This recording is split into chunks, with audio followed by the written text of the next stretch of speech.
6 personas desaparecieron de la isla de Nantucket en 1980. Algo se los llevó.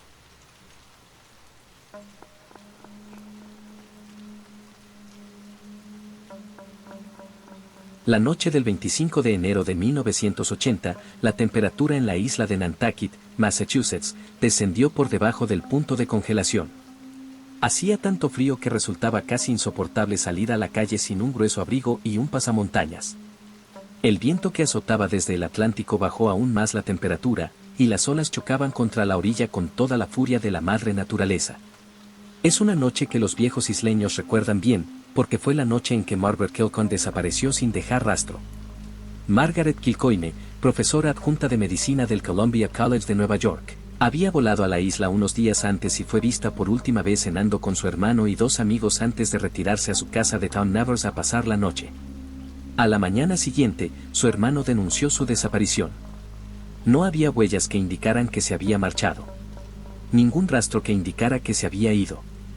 Se puso en marcha una gran misión de búsqueda y rescate, helicópteros de la Guardia Costera sobrevolaron la zona y equipos de la policía local y estatal, junto con los bomberos de la isla, peinaron las playas, los pantanos y los bosques en su busca. Pero nunca la encontraron. Las autoridades declararon a la prensa que nadie sabía lo que le había ocurrido. ¿Por qué te estoy contando todo esto? Porque era mentira. Saben muy bien lo que le pasó. Y tampoco fue la única que desapareció. Y ya es hora de que se diga la verdad. Yo era un hombre joven entonces, acababa de cumplir 28 años.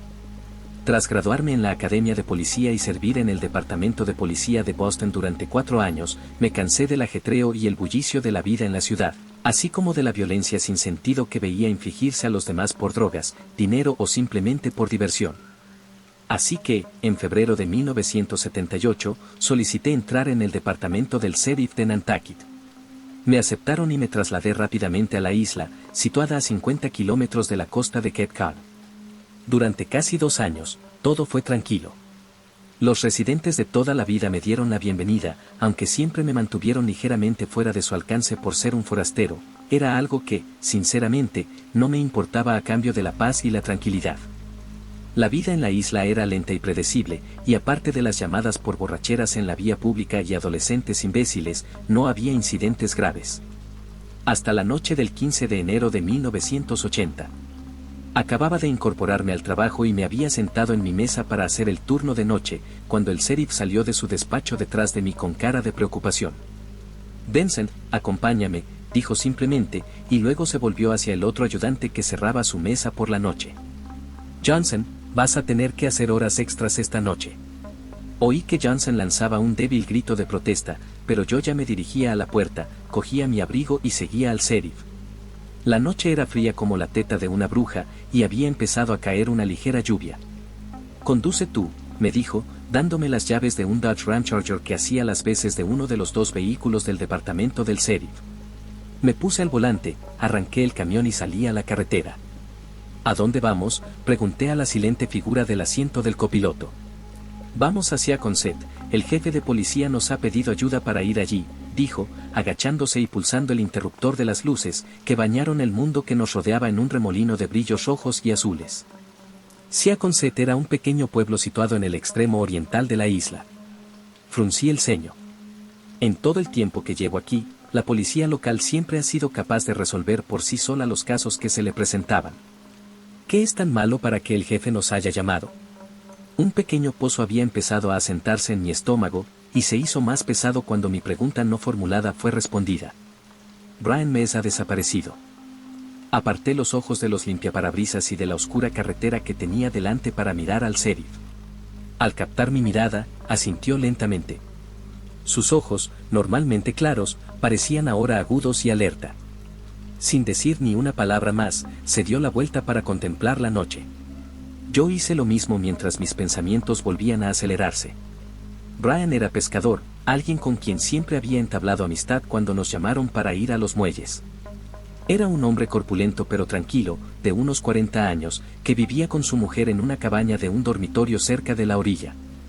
Por lo que yo sabía, no tenía desavenencias con ningún otro lugareño, ni bebía lo suficiente como para vagabundear en estado de embriaguez. El hecho de que el sheriff hubiera utilizado deliberadamente la palabra desaparecido me preocupaba, aunque no sabía por qué. 20 minutos después, entramos en el camino de arena que servía de entrada a la casa de los Mas. Ya había 2 coches de policía delante de la casa. Pude ver a la señora Mas hablando con el jefe de policía. Parecía casi inconsolable. Aparcó el camión y se apeó, dejándola al cuidado de uno de sus agentes mientras se acercaba a nosotros. «Louis, me alegro de verte», dijo, extendiendo la mano y estrechándosela al sheriff antes de suspirar. Aunque me gustaría que fuera en mejores circunstancias, el sheriff asintió. «El sentimiento es mutuo», respondió. El jefe se volvió y me miró, asintiendo.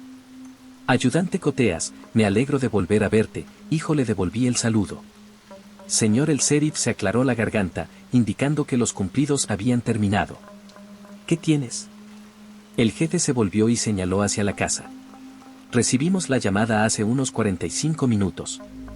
Annette dijo que se había despertado sobre las 11:30 debido a un fuerte escalofrío en la casa y descubrió que Brian no estaba en la cama con ella. Se levantó para intentar encontrarlo y descubrió la puerta trasera de la playa abierta de par en par.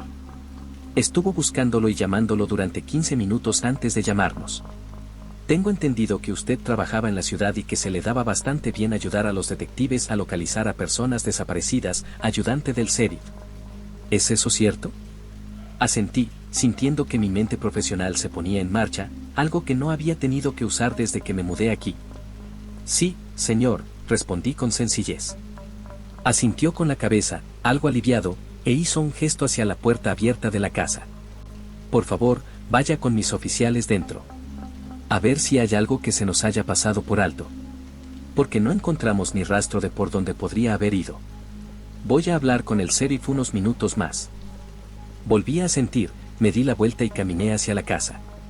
Detrás de mí, oí que los 2 hombres empezaban a hablar rápidamente en voz baja. Pero yo ya me estaba metiendo en la vieja piel que había tenido que llevar en Boston, distante y clínica. Al entrar, sentí un ligero escalofrío. El aire gélido había invadido cada centímetro del interior de la casa, y la calidez que una vez tuvo hacía tiempo que había desaparecido. Las luces estaban encendidas, por lo que no tuve que sacar la linterna del cinturón. 3 agentes locales estaban de pie en el pequeño salón, conversando en voz baja entre ellos. Se giraron para mirarme cuando entré. «Usted debe de ser el ayudante del sheriff Koteas», dijo el primero, un hombre alto y pulcro cuya etiqueta indicaba que se llamaba Holiday. «Ese soy yo», respondí, ofreciéndole mi mano, que, tras un extraño retraso, estrechó rápidamente. Empecé a mirar a mi alrededor, observando cada detalle de la habitación. Mis ojos se fijaron inmediatamente en la puerta trasera, que seguía abierta de par en par. Podía ver la pálida arena blanca atrapada en el resplandor de la puerta, más allá reinaba la oscuridad, pero oía el golpeteo de las olas al chocar violentamente contra la playa. «Entonces, ¿dónde has mirado?», les pregunté. Holiday se encogió de hombros. «Hemos mirado en todas partes, ayudante del sheriff. No hay pasos desde la puerta trasera hacia afuera, y los únicos que había delante eran de ellos volviendo a casa. Que sepamos, no han robado nada de dentro, y no es que haya mucho de valor aquí dentro, si te soy sincero», negó con la cabeza, frunciendo los labios y el ceño. «Pero eso no es lo más extraño», añadió. Ladeé la cabeza. «¿Qué es lo más extraño?», pregunté sin dejar de mirar a mi alrededor. Me fijé en las pequeñas chucherías baratas que cubrían las estanterías, en el antiguo televisor de la pared del fondo y en el sofá y la silla rotos que teníamos detrás. Como habían dicho, no parecía que hubiera nada revuelto. Holiday contestó por fin. «Mas no se llevó nada de su ropa». Empecé, girándome para mirar al hombre. «¿Cómo dice?», le dije. Otro movimiento de cabeza. «Mas no se llevó nada de su ropa. Su abrigo sigue colgado del gancho, junto con el sombrero, la bufanda y los guantes. Sus botas siguen sentadas junto al calzador. Ni siquiera parece haberse vestido, su camisa y sus pantalones siguen arrugados junto a la cama». Mi mente se agitó al procesar lo que me habían dicho. Estoy temblando mientras estoy completamente vestida aquí. El hombre no podría llegar lejos sin sucumbir a los elementos. Pero, ¿por qué se iría así, sin ropa y tan bruscamente? Mi mirada se posó en la cocina, donde vi la nevera ligeramente abierta, con una luz amarilla que salía de su interior. Me acerqué a ella, con los agentes detrás. En la encimera, junto al frigorífico, estaban los ingredientes para preparar un bocadillo, un bote de mayonesa abierto y un cuchillo de mantequilla junto a 2 rebanadas de pan y jamón. Mi mente unió los puntos, creando una imagen mental en mi mente. Parece que ha salido del dormitorio para prepararse un tentempié nocturno, dije, alargando la mano y cerrando suavemente la puerta de la nevera. Volví la vista al salón y me dirigí hacia él. Estaba preparándose el tentempié cuando algo llamó su atención hacia la puerta de atrás. Me volví y miré el rayo de luz que se derramaba fuera y el vacío que había más allá. Podía ver al hombre medio despierto en el ojo de mi mente, acercándose lentamente a la puerta cerrada. Llegó a la puerta trasera y la abrió, y entonces me interrumpí, mirando la arena que había al otro lado de la puerta. No se veían huellas en ella, tal como habían dicho los agentes. Habló otro de los agentes, un tipo bajo y fornido con un corte militar. ¿Y luego qué? Seguí mirando la arena. Había algo que me parecía raro. Algo que no podía identificar. Finalmente, negué con la cabeza. Sinceramente, no lo sé, oficial, respondí. Es como si hubiera desaparecido en cuanto abrió la puerta. El hombre volvió a hablar, con una nota de desprecio en la voz. ¿Así que esa es su opinión profesional? ¿Desapareció como en una novela de ciencia ficción? Holiday tomó la palabra. Sean, tranquilo. El ayudante del sheriff está haciendo lo que puede para evaluar la escena. El otro agente, Sean, resopló, pero no dijo nada más. Di un paso hacia el exterior, asegurándome de pasar bien por encima de la zona donde pudiera haber algún rastro de pruebas. Saqué la linterna del cinturón, la encendí y la iluminé hacia abajo y alrededor. La arena parecía estar intacta al menos a 6 metros de la cabaña. Apagué la linterna y dejé que mis ojos se adaptaran a la oscuridad. En el borde de mi visión, vi el oleaje rompiendo contra la orilla, las olas negras y ondulantes parecían, casi siniestras en la situación en la que me encontraba. Mientras miraba el océano, me invadió una sensación que no había sentido desde que me mudé a la isla, una sensación que había tenido a menudo mientras trabajaba en la ciudad. Y no era una sensación agradable. Era la sensación de ser observado. Y por alguien que tenía las peores intenciones. Me levanté lentamente, mis instintos volvieron a mí como si nunca los hubiera apagado. Podía sentir los ojos clavados en mi nuca, tan intensos como nunca los había sentido en mi vida. Un escalofrío me recorrió la espalda y comencé a mover lentamente la mano libre hacia el revólver que llevaba al cinto. Mantenía la respiración lenta y constante, pero la sensación era cada vez más fuerte. Como si quien me estuviera mirando se estuviera acercando. Imágenes mentales de ocasiones en las que adictos o criminales habían intentado tenderme una emboscada desgarraban mi mente. Y sin embargo, esta sensación era diferente. Era una respuesta más primitiva, si es que se puede describir así. Era como si mi cuerpo se sintiera más en peligro que en Boston. Intentando no llamar la atención, desabroché en silencio el lazo que sujetaba el arma. Detrás de mí, oí un único sonido. El chasquido de una rama o un trozo de maleza al crujir bajo mis pies. Y estaba a menos de 5 metros de mí. Una nueva sensación se apoderó de mí, una que no me gustaba, miedo. No sabía por qué, pero el sonido, junto con el repentino silencio que le siguió, hizo que me invadiera una cascada de miedo. No me atreví a dudar más. Saqué el revólver de la funda, di media vuelta y encendí la luz. En el mismo instante, lo juro, no, sé que vi una ráfaga de movimiento procedente de la maleza a mis espaldas. Apunté tanto con la luz como con el arma al espacio, pero cuando el haz de luz lo alcanzó, ya había desaparecido. Respiré hondo y grité con voz grave y autoritaria. Departamento del Sheriff de Nantucket, salgan de ahí con las manos en alto. Oí una explosión de movimiento que venía de detrás de mí, oí a los agentes tanto dentro de la casa como delante de ella empezar a gritar. Pero me mantuve concentrado en la zona, empezando a moverme por el lado de la maleza para tener una mejor visión. Quienquiera que hubiera sido, y cada parte de mí decía que no había sido un simple animal, no podía haber ido muy lejos.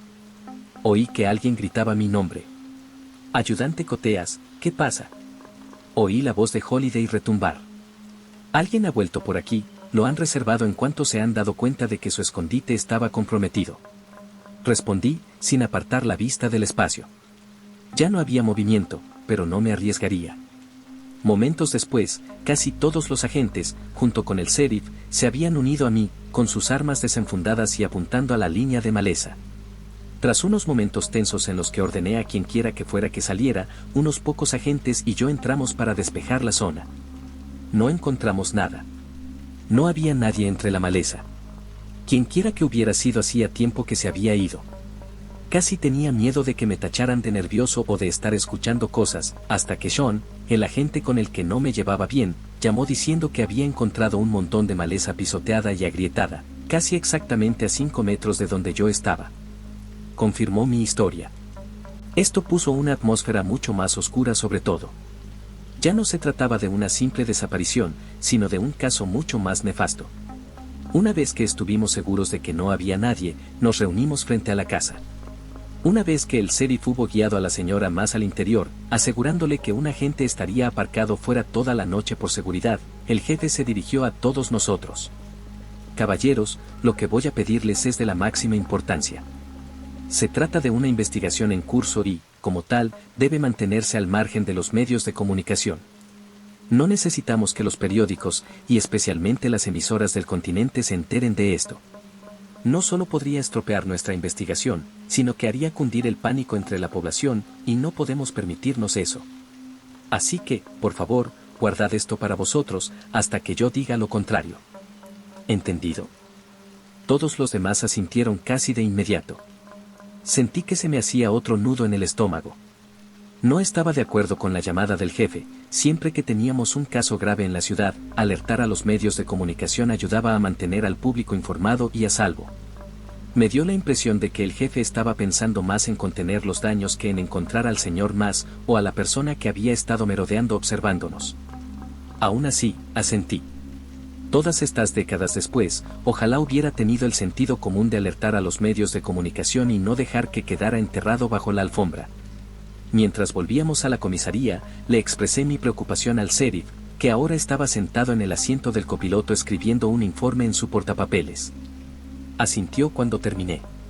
Comprendo tu preocupación, Vincent, empezó diciendo, pero el jefe tiene buenas razones para no revelar una situación tan delicada, y yo estoy de acuerdo con ellas. Empecé a hablar de nuevo, pero levantó una mano para hacerme callar.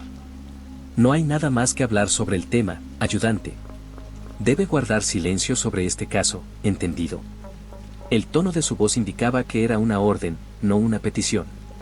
Me limité a asentir y me volví hacia la carretera vacía. Cuando el hombre volvió a hablar, su tono era más suave. Espero que encontremos pronto a Brian Mess y a quien quiera que te estuviera vigilando. No creo que esto vaya más allá de un caso aislado.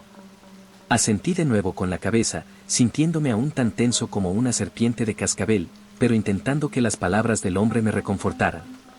Sin embargo, recordé la sensación que había tenido en la parte trasera de la casa. El miedo casi primitivo. El pensamiento que no podía alejar de que, si no hubiera sido consciente y me hubiera dado la vuelta cuando lo hice, me habrían atacado. Asterisco tal vez arrastrado sin dejar rastro como Brian Mess, asterisco aparté el pensamiento. Esperaba que el sheriff tuviera razón. Esperaba que este fuera el único caso de esta naturaleza al que tuviera que enfrentarme. De alguna manera me inquietaba, casi me asustaba más que cualquier cosa con la que me hubiera enfrentado en Boston. Realmente recé esa noche para que esto fuera el final de las cosas. Y cuando me dormí, con sueños oscuros e inquietantes en los que el pobre hombre era arrastrado por una figura sombría hacia un destino desconocido, casi sentí que tendría razón. Estaba equivocado. Muy equivocado. 2 noches más tarde, a mitad del turno de noche, recibimos otra llamada del jefe.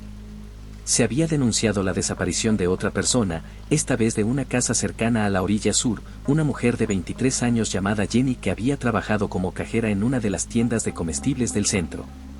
Su novio, al igual que Nat Mess, se había levantado helado y, al bajar las escaleras, había encontrado la puerta trasera que daba a la playa, balanceándose con el viento que soplaba del Atlántico. Cuando llegamos, era casi un calco del caso Mas. No se había llevado ropa y parecía que se había despertado para ir al baño cuando había ido a investigar algo en la puerta trasera. Sin embargo, había una diferencia que me llamó la atención. Una muñeca rusa que estaba en una estantería junto a la puerta abierta se había caído de su sitio, derramando las muñecas más pequeñas sobre la alfombra. La visión del juguete derramado y astillado provocó una nueva oleada de inquietud y, sí, de miedo. No es mucho, pero es señal de algún tipo de lucha. Una vez más, el jefe les dijo a todos, incluido el novio de Jenny, que se callaran hasta que él dijera lo contrario. Y de nuevo, todos estuvieron de acuerdo. Todos menos yo. No podía entender por qué todo el mundo se empeñaba tanto en no alertar al público en general de lo que, ahora, ya no era un incidente aislado, sino el comienzo de un patrón. Y cuando 2 personas más desaparecieron de sus casas de forma casi idéntica en el lapso de una semana, un anciano de unos 80 años y un adolescente de no más de 15, la sensación se hizo más fuerte. Estaba dándole vueltas a la idea de avisar de forma anónima a las noticias de la península o incluso al periódico local, cuando recibí la siguiente llamada. Era otra desaparición, pero no se trataba de un isleño, lo que me sorprendió. No mucha gente del continente venía a la isla durante los meses de invierno, pero aparentemente, esta mujer sí. Una científica llamada Kilcoyne. Había volado a la isla unas noches antes y, tras quedarse dormida después de una noche de juerga con amigos locales, su hermano, un pez gordo de IBM Computers del que supe más tarde que había venido con ella, se había despertado con una escena que me resultaba demasiado familiar. Cuando llegamos a la lujosa casa de Tom Nevers, vi al instante que el jefe estaba enfadado. Parecía tranquilo en apariencia, pero le vi apretar los dientes mientras hablaba con el hermano. Luego se acercó a nosotros. ¿Otro más, jefe?, preguntó el sheriff. Asintió con la cabeza. Y de todas las malditas personas, tenía que ser la hermana de un rico y bien relacionado hombre de ciudad. Empecé por el tono áspero del hombre. No va a ser alguien a quien podamos mantener callado como a los demás, continuó, sacudiendo la cabeza. Me miró con suspicacia, como si sospechara que yo había podido llamar al periódico o al continente en la media hora que había transcurrido desde que despegamos. Me encogí de hombros, pero por dentro sentí una pequeña victoria. Ojalá hubiera sido yo quien llamara. Pero quizá ahora se corra la voz. Es necesario. Hicimos nuestro recorrido. De nuevo, como antes, la puerta trasera de la casa estaba abierta de par en par. No se había puesto ninguna de sus ropas, y no se encontró ningún rastro de sus pisadas fuera en la arena. Sin embargo, había una diferencia en este caso. Algo que había notado al mirar la puerta trasera. Allí, en el marco de la puerta, justo por debajo del nivel de los ojos, había lo que parecían ser 2 o 3 profundas hendiduras. No eran tan grandes y, en comparación con las otras muescas y ranuras de la madera, podrían haber pasado desapercibidas, pero yo sabía que eran recientes. Pasé los dedos por los surcos y me sorprendió lo profundos que eran. Era como si 2 o 3 afilados cuchillos de cocina hubieran sido golpeados y arrastrados por la madera. Por la razón que fuera, un escalofrío me recorrió la espalda, temeroso y receloso a partes iguales. Me acerqué rápidamente al sheriff, que observó las marcas con una mirada extraña. Era casi como si las hubiera visto antes, y simplemente me pidió que lo mencionara en mi informe. Cuando se dio la vuelta, eché un vistazo a la arena que había al otro lado de la puerta. Me consternó ver que, al igual que en el caso de Mass y en todos los demás, siempre me había dado cuenta de que la arena de la puerta parecía antinatural en la forma en que se asentaba, sin que el viento la arrastrara como al resto. Salí por la puerta y miré a mi alrededor. El viento me mordía la cara y me aparté de él para contemplar las olas rompiendo. Por alguna razón, la visión del agua oscura y agitada, junto con las ominosas nubes oscuras que había encima, me hicieron estremecer. Una sensación me invadió de repente. La misma que tuve la noche que fuimos a casa de los Mass. La misma sensación que había tenido cuando habíamos ido a investigar todas las desapariciones. De ser observada como un pez en una pecera. Giré la cabeza en todas direcciones. Pero no vi a nadie en la playa vacía ni en las dunas cercanas. Aún así, la sensación persistía y volvía la misma e inexplicable sensación de miedo. Como no quería quedarme sola más tiempo, me volví hacia el interior. Y me detuve. El pensamiento persistente que había sido incapaz de expresar sobre la arena por fin hizo clic, y miré hacia abajo. Casi parece que la hayan barrido. Susurré. Unas horas más tarde llegaron los policías estatales del continente y el sheriff me dijo que cogiera el coche y volviera a la comisaría. Johnson estará allí para conducirlo de vuelta y hacerse cargo durante el día. Su turno ha terminado por esta noche. Empezó a darse la vuelta cuando me aclaré la garganta. Señor, con el debido respeto, ¿no cree que deberíamos decir a la policía estatal y a los medios de comunicación que esta mujer no es la única que... No. Nadie les dirá nada a ninguno de ellos. Es una orden, y si intentan desobedecerla, los detendré y arrestaré, ¿está claro? Me quedé boquiabierta mirándole fijamente. Sus palabras eran lo último que esperaba. El hombre me miró como un puñal y luego tiró del brazo hacia la puerta principal abierta, donde vi a una gran congregación de agentes hablando con el jefe, junto con un reportero de las noticias de la isla. Ahora vete. Y que tenga un buen día, y se marchó. A día de hoy, todavía no puedo explicar las emociones que me invadieron cuando salí y subí al coche. Lo más parecido que puedo describir es que me sentí atado y amordazado. Un prisionero sin grilletes. Mientras conducía de vuelta a la estación, empecé a pensar seriamente en trasladarme fuera de la isla y marcharme. Nada en toda esta situación me olía bien. Cuando llegué a Nantucket, al principio quería pasar aquí el resto de mi vida. Parecía tan diferente, tan tranquilo. Ahora, después de la última semana más o menos, se sentía contaminado. En todo caso, se sentía peor que la ciudad. En la ciudad había traficantes, asesinos, violadores y desalmados, pero los conocías. Este lugar se sentía como secretos que no deben ser ocultados, eran. Y peor aún, después de la mirada que había visto en la cara del sheriff, casi parecía que supiera algo. Si no tenía una idea de quién se estaba llevando a esta gente. No tenía ni idea de que me enfrentaría a una última desaparición unos días después. Una que me llevaría a la experiencia más aterradora y horrible de mi vida.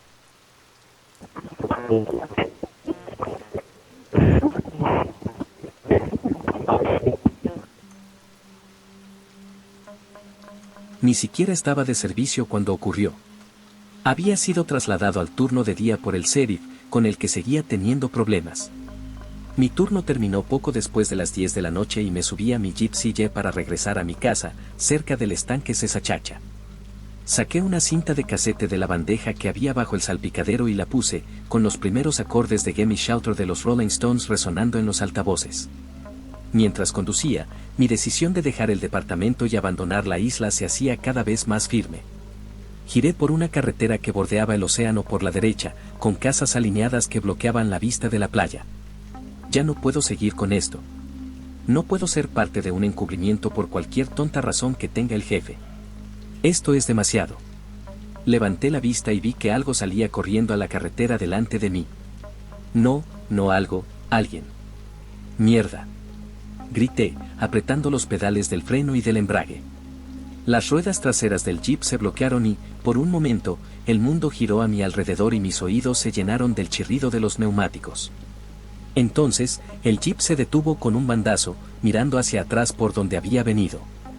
Me quedé sentado, intentando recuperar el aliento durante unos segundos, cuando apareció la cara, casi presionando contra el parabrisas.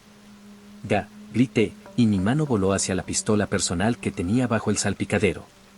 Pero me detuve al ver la expresión de pánico en el rostro de la joven, una chica de no más de 16 años. «Por favor, ayúdeme, señor», gritó. Desbloqueé la puerta y me aseguré de que el jeep tenía puesto el freno de mano antes de salir. Inmediatamente la chica corrió alrededor de la puerta y enterró su cara en mi estómago. Lloraba desconsoladamente y me di cuenta de que estaba casi loca de miedo. Aún así, necesitaba saber qué estaba pasando. «Cariño, no pasa nada, soy un ayudante fuera de servicio. Intenta calmarte y cuéntame qué ha pasado». Al instante, la cara de la chica me miró y no pude evitar un ligero escalofrío, tanto por la expresión petrificada que adornaba sus facciones como por las palabras que balbuceó. Me desperté para ir al baño. Oí a mi padre abajo haciendo algo, siempre se queda despierto hasta tarde. Luego le oí maldecir y algo se estrelló. Oí cristales y maderas romperse. Y luego oí algo gritar y silbar. Algo horrible, se secó los ojos con la manga del camisón. Oí a mi padre gritar de dolor y corrí escaleras abajo. Ahora empezó a gritar mientras terminaba. Lo estaba arrastrando por la puerta trasera, estaba sangrando. «Por favor, ayúdenme». Me recorrió otro escalofrío, pero lo reprimí. «Tienes que controlarte, Vincent. Tu primer deber es mantener a salvo a la niña y pedir refuerzos. Luego tienes que ver si el padre sigue cerca de la casa. La niña está delirando y cree que el hombre enmascarado era otra cosa. Tienes que moverte rápido».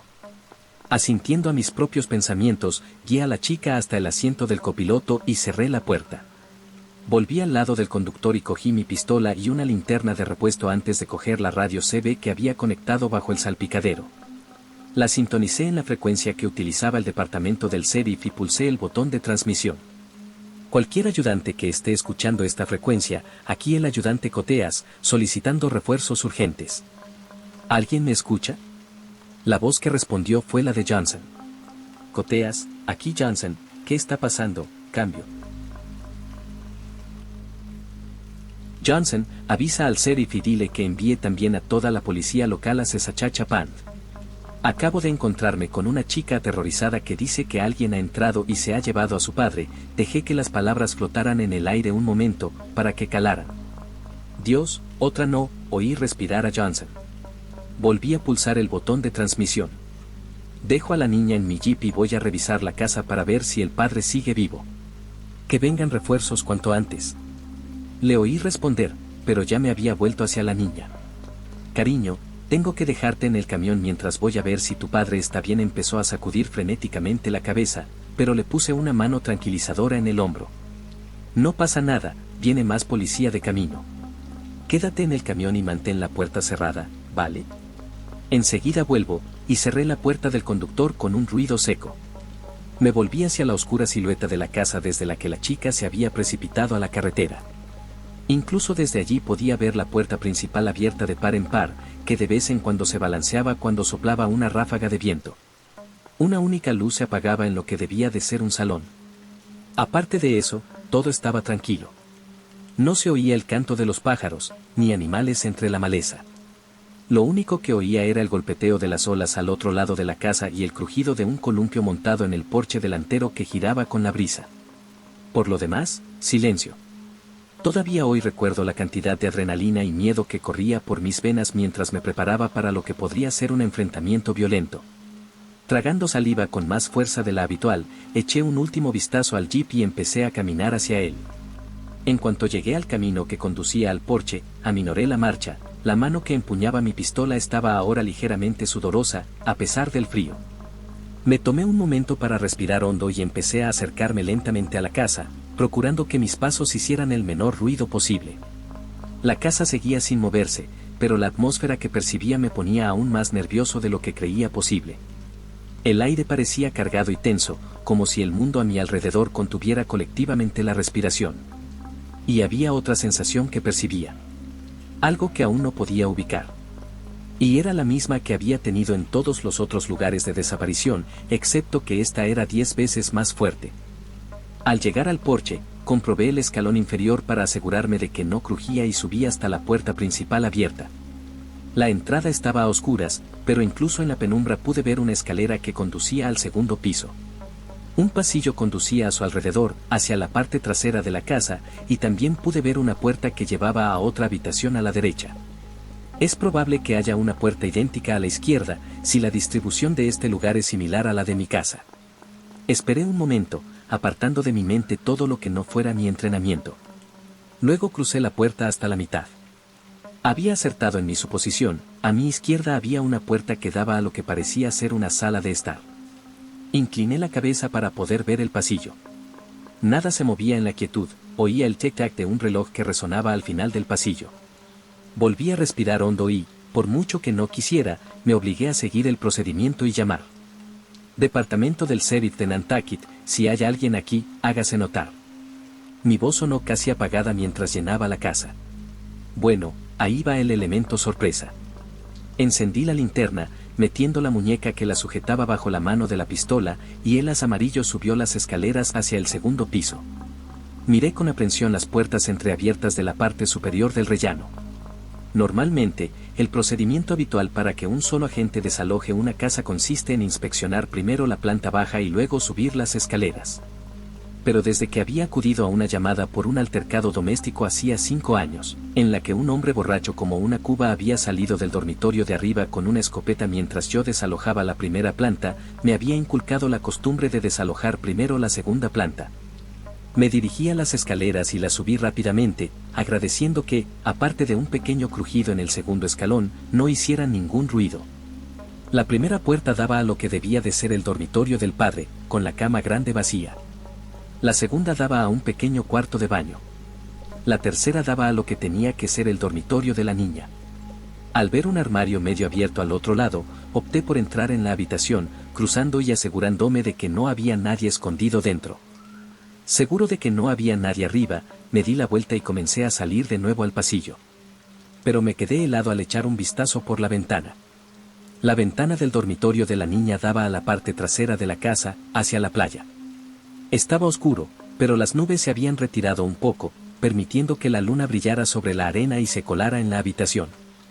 Había luz suficiente para mirar hacia el suelo.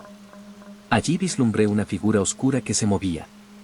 Fue solo una fracción de segundo, quienquiera que fuese se había alejado de la línea de visión visible desde la habitación, pero fue suficiente. Apagué rápidamente la luz y sentí que el corazón me latía con más fuerza en el pecho. Confiaba en mis instintos, y todos ellos me decían que, fuera quien fuera la figura, no era el padre de la niña. Salí al pasillo y volví a apuntar con el arma. Nada se movía en el interior, pero decir que el aire dentro de la casa había adquirido una atmósfera aún peor sería quedarse corto. Cada rincón oscuro me parecía amenazador, cada ráfaga de viento que golpeaba las ventanas me hacía sentir mucho más tenso. Al bajar las escaleras, despejé primero la sala de estar, que encontré vacía. Luego me dirigí por el pasillo hacia la parte trasera de la casa. Me encontré en una cocina larga pero estrecha, con el suelo de baldosas reflejándose a la luz de la luna. También parecía estar despejada. Vi una puerta que parecía dar a la playa, pero me di la vuelta. Tenía que terminar de limpiar la casa y, después de ver la figura que me rodeaba afuera, no estaba dispuesta a aventurarme sola. Aún no oía las sirenas que avisaban a mis refuerzos, pero sabía que ya tenían que estar de camino. Despeja las últimas habitaciones de la planta baja y luego vuelve al jeep hasta que lleguen los demás. No seas un héroe, y no seas estúpido. No después de ver el trabajo previo de este tipo. Tomada mi decisión, caminé lentamente hacia la entrada. El suave sonido del reloj detrás de mí me paralizó por un momento y entonces llegué a la otra puerta. La luz que había visto en la ventana delantera parecía provenir de esta habitación, lo que ahora podía ver parecía ser un estudio de algún tipo.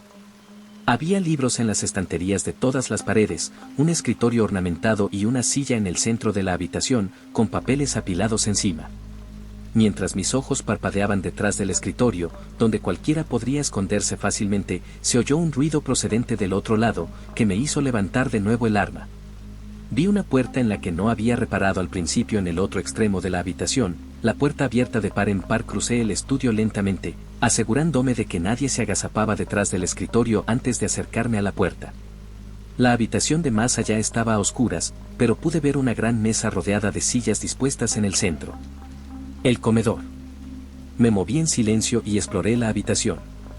No vi señales de movimiento en el interior, pero algo había empezado a brotar dentro de mí cuando me acerqué a la puerta. Cada fibra de mi ser se había puesto en alerta máxima, y era consciente de todo, desde el viento hasta los latidos de mi corazón. De todas las habitaciones de la casa, esta era la que desprendía las peores vibraciones. Y probablemente se debía al hecho de que, al otro lado de la habitación, podía ver la puerta abierta que daba a la playa. Acababa de entrar en la habitación cuando oí un suave chirrido bajo mi pie. Me quedé helada y miré hacia abajo, pero no pude ver gran cosa, ni siquiera con la luz de la luna que entraba por la puerta. Sopesando mis opciones, decidí encender rápidamente la linterna un segundo para ver qué había pisado. Apunté la luz hacia abajo y, cubriéndolas con la mano del arma, la encendí.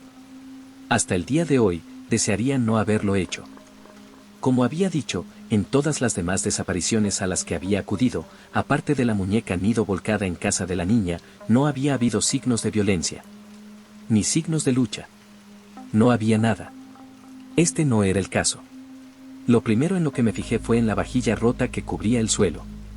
Había pequeños trozos esparcidos a mi alrededor, como si alguien hubiera cogido la vajilla de la mesa del comedor y se la hubiera tirado a algo, o a alguien.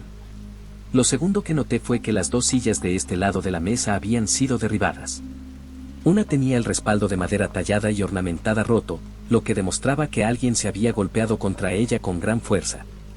La sensación desconocida que había tenido en todas las desapariciones anteriores se abría paso, superando todo mi entrenamiento y mis defensas como lava que estalla en la superficie. Lo tercero que vi fue la sangre. La mesa del comedor se había colocado sobre una gran alfombra trenzada que cubría el suelo de madera para evitar que el frío se filtrara y perturbara a los que comían en ella.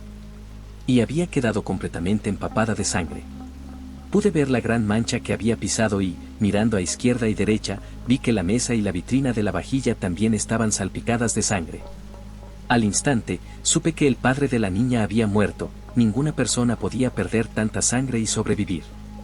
El sentimiento desconocido estalló por fin, y por fin comprendí lo que era: pavor. Apagué rápidamente la linterna, sintiéndome de repente extremadamente vulnerable.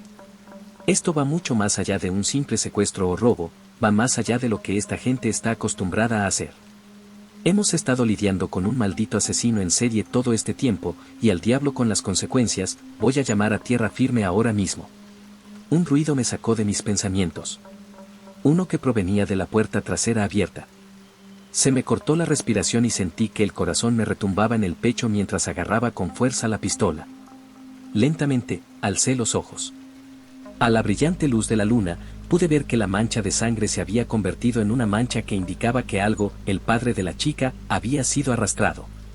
La mancha conducía al suelo de madera, hacia la puerta. Incluso desde aquí podía ver que conducía al porche trasero y bajaba los escalones hasta la playa. Volvió a sonar y me di cuenta de que era el crujido del porche trasero. Levanté la pistola y apunté a la puerta. Había alguien ahí, fuera de mi vista. Vi que algo se movía, proyectando una sombra que se extendía por el porche y entraba en mi campo de visión. Durante un segundo, no me di cuenta de lo que estaba viendo. Y entonces se abalanzó sobre mí con todo el peso de un semirremolque. La sombra tenía forma humana, pero las proporciones eran incorrectas. Incluso teniendo en cuenta la deformación por la luz de la luna, la figura parecía demasiado alta. Los brazos parecían llegar demasiado abajo, y la sombra de la cabeza parecía deforme. Entonces se movió.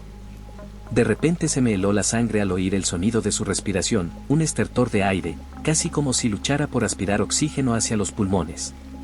El porche crujió más al ver que la sombra se agrandaba. Y entonces me invadió una nueva oleada de miedo al ver aparecer una segunda figura sombría en el sendero de arena de la playa. No estaba directamente a la luz de la luna, pero vi que empezaba a tambalearse hacia la puerta y, aunque estaba lejos, me dio la impresión de que ya me había visto. «Oh, demonios, hay más de uno», me susurró mi mente. Y entonces, el que estaba fuera de mi vista soltó una carcajada. Aún hoy me estremezco al recordarlo. Era húmeda, gorgoteante, casi como si riera a través de una boca de agua de mar.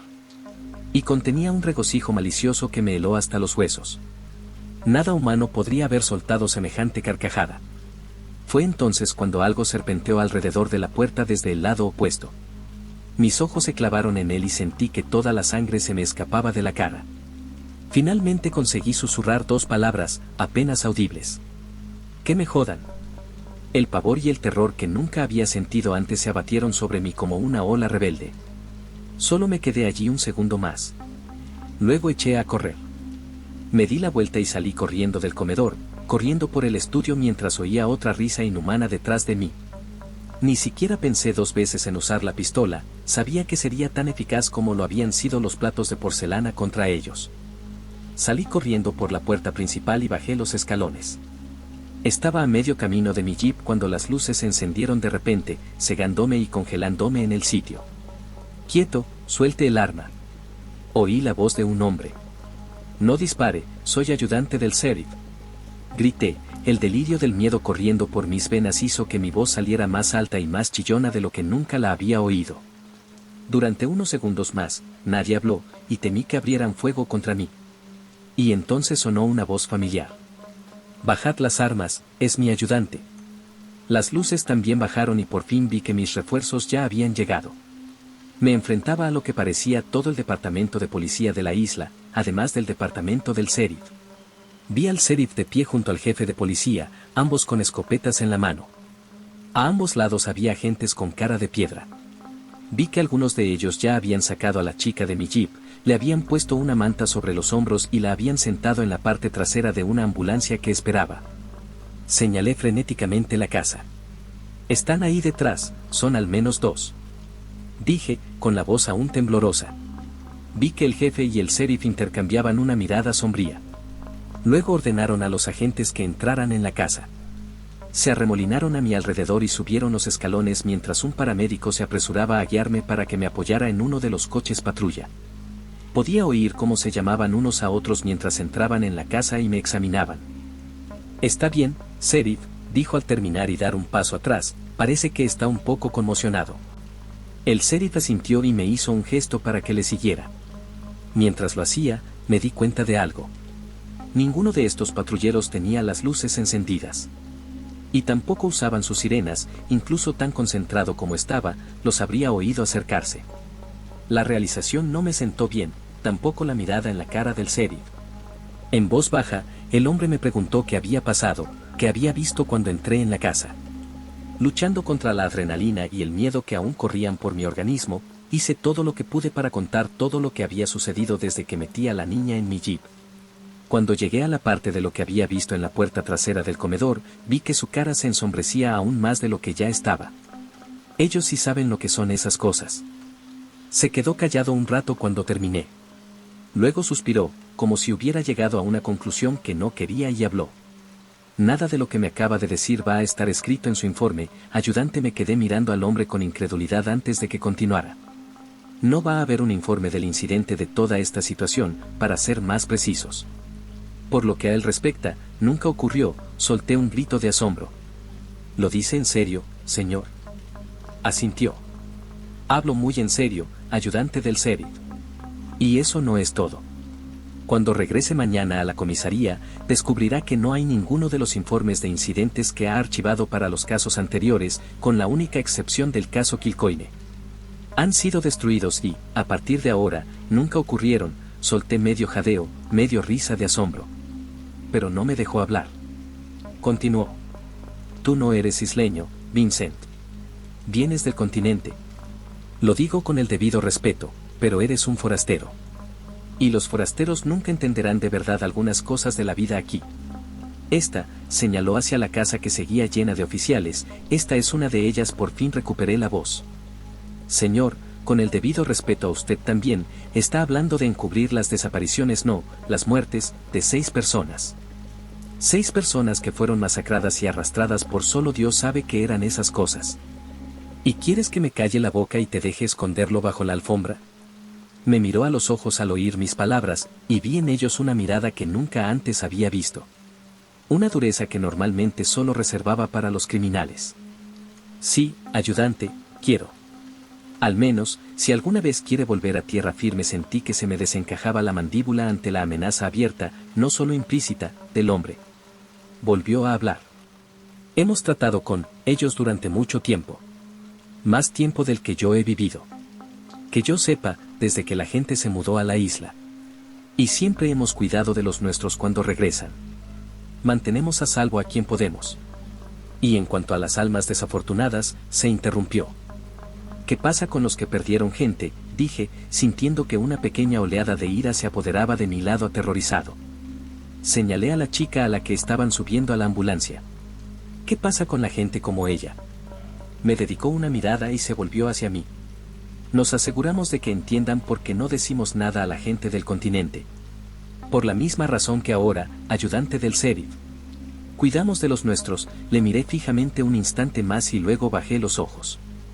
La amenaza del sheriff había sido clara, y no me cabía duda de que entre él, el jefe y los demás de la isla, si no aceptaba las condiciones que me daban, podría acabar desapareciendo yo también. Finalmente, hice una última pregunta. «¿Y Kilcoyne? ¿Cómo vais a explicarlo?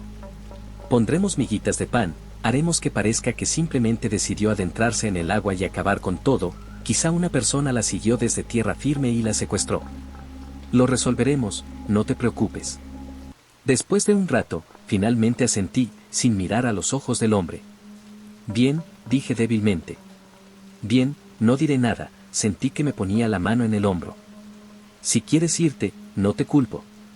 Incluso te daré una carta de recomendación para el lugar del continente al que quieras trasladarte. Siempre que cumplas tu palabra». No le respondí nada. Simplemente me solté de su mano y volví a mi jeep, me subí a él y me marché. Dejé Nantucket al día siguiente, entregué mi carta de dimisión en la oficina del sheriff y llamé a una empresa de mudanzas del continente para que viniera a vaciar mi casa. Acabaría poniéndola a la venta una vez que me marchara. Por suerte, se vendió rápidamente a una buena familia para que la utilizara como casa de verano. Mientras conducía mi jeep hacia el ferry, recuerdo ver tantos pares de ojos puestos en mí.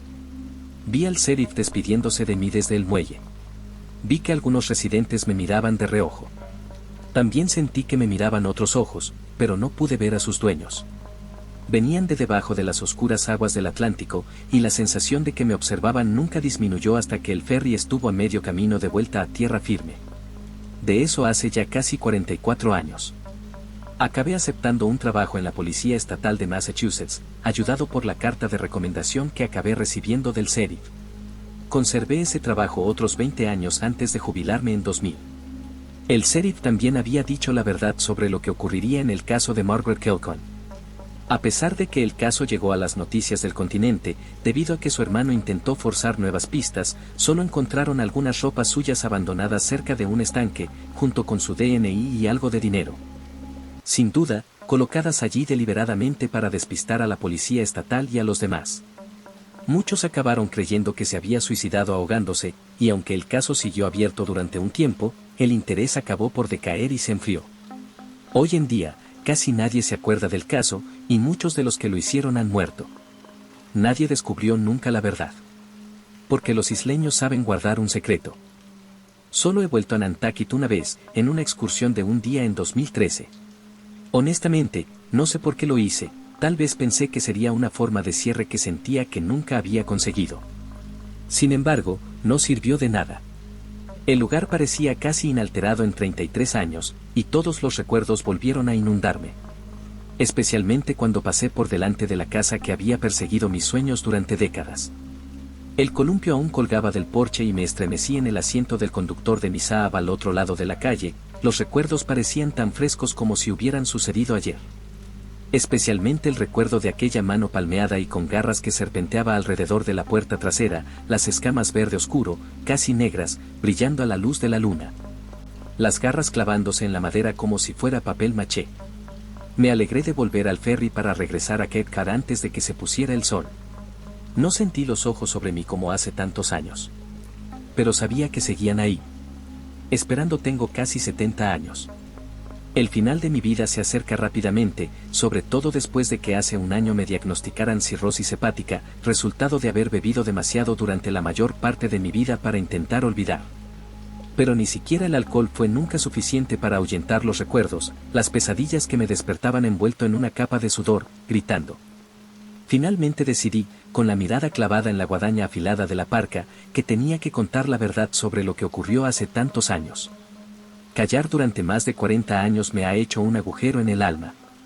Y las amenazas que el sheriff, probablemente muerto hace tiempo, me lanzó suenan vacías.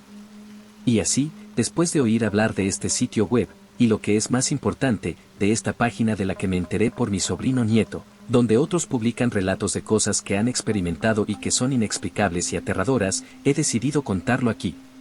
Sé muy bien que la mayoría de la gente no me creerá y, sinceramente, no pasa nada. Quizá no importe. Pero ahora la verdad está ahí fuera. Se sabe. Mi conciencia se siente más tranquila al poder compartirla y, cuando llegue mi hora, me iré mucho más tranquila. Pero hay otra razón por la que he decidido contarles lo que ocurrió en 1980, aquel gélido enero a tantos kilómetros de tierra firme. Es para darles una advertencia. Porque he estado al tanto de lo que pasa en la isla de Nantucket. Y la gente sigue desapareciendo de allí. Pescadores y otros han desaparecido de la isla y de las aguas que la rodean a lo largo de los años. Y esos son los que, gracias a Internet y a su capacidad para conectar al mundo entero, no pudieron ser barridos bajo la alfombra. Estoy seguro de que hay muchísima más gente que desaparece de la isla de la que nadie sabrá nunca. Solo que siguen siendo buenos encubriéndolo. No puedo impedir que ninguno de ustedes vaya a Nantucket. Y, sinceramente, no estoy seguro de querer hacerlo. La verdad es que sigue siendo uno de los lugares más bonitos en los que he estado. Si quiere visitarla durante los meses de verano, vaya. Pero si lo hace, no baje la guardia cerca del agua. Porque esas cosas, esas criaturas siguen ahí fuera. Son inteligentes, lo suficientemente inteligentes como para limpiar después de sí mismos, para eliminar todo rastro de su presencia. La arena barrida era prueba de ello. Mantente cerca de otros tanto como sea posible. No alquiles casas alejadas de los demás. Y lo más importante, si alguna vez oyes ruidos procedentes de los alrededores de tu casa por la noche allí, no seas como esas almas desafortunadas. No vayas a abrir la puerta trasera para investigar. Porque probablemente será lo último que hagas.